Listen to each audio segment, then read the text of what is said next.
Military police ತರಬೇತಿ ಅನ್ನದಾನೇಶ್ವರ ಕಲ್ಯಾಣ ಮಂಟಪ ಸೂಡಿಯಲ್ಲಿ ತರಬೇತಿ ನೀಡುತ್ತಿರುವ ಮಾಜಿ ಸೈನಿಕ.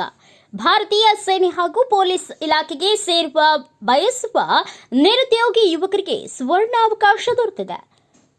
ಖರ್ಚು ಭರಿಸಿದ ದೇವರಾಜ ದೇಸಾಯಿ ಪ್ರಥಮ ದರ್ಜೆ ಗುತ್ತಿಗೆದಾರರಾಗಿರುವ ವೀರರಾಣಿ ಕಿತ್ತೂರು ಚೆನ್ನಮ್ಮ ವಂಶಸ್ಥರಾದ ರೋಣ ತಾಲೂಕಿನ ಇಟಗಿ ಗ್ರಾಮದ ದೇವರಾಜ ದೇಸಾಯಿಯವರು ತಮ್ಮ ಖಾಸಗಿ ಬದುಕಿನ ನಡುವೆಯೂ ಭಾರತೀಯ ಸೇನೆ ಹಾಗೂ ಪೊಲೀಸ್ ಇಲಾಖೆಗೆ ಸೇರ ಬಯಸುವ ಯುವಕರಿಗೆ ಸ್ವಂತ ಖರ್ಚಿನಲ್ಲಿ ಉಚಿತವಾಗಿ ತರಬೇತಿ ನೀಡುತ್ತಿದ್ದು ಯುವಕರ ಪಾಲಿಗೆ ಆದರ್ಶಪ್ರಾಯರಾಗಿದ್ದಾರೆ. ರೋಣ ಗಜೇಂದ್ರಗಡ ತಾಲೂಕಿನ ನೂರಾರು ನಿರುದ್ಯೋಗಿ ಯುವಕರಿಗೆ ಅನ್ನದಾನೇಶ್ವರ ಕಲ್ಯಾಣ ಮಂಟಪ ಸೂಡಿ ಗ್ರಾಮದಲ್ಲಿ ತರಬೇತಿ ನಡೆಯುತ್ತಿದೆ.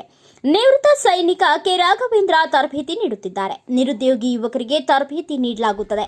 ತರಬೇತಿ ನೀಡುವ ಅವಕಾಶ ನಮಗೆ ಸಿಕ್ಕಿದ್ದು ನಮ್ಮ ಪುಣ್ಯ. ಇದರ ಸದುಪಯೋಗ ಪಡಿಸಿಕೊಳ್ಳಬೇಕು ಎನ್ನುತ್ತಾರೆ ಕೆ ರಾಘವೇಂದ್ರ.